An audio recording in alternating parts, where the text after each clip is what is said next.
One guy can dig a hole in 3 hours, and the other can do it in 6. How long will it take for them to finish it together?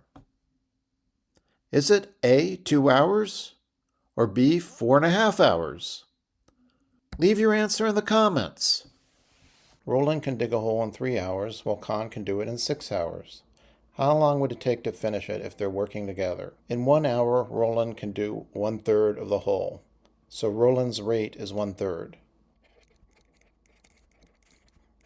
In 1 hour, Con can do 1/6 of the hole. So Con's rate is 1/6 per hour. Together in 1 hour, they can do 1/3 plus 1/6 of the whole. So their combined rate is 1/3 plus 1/6. 1/3 is 2/6. So their combined rate is 3/6 or 1/2.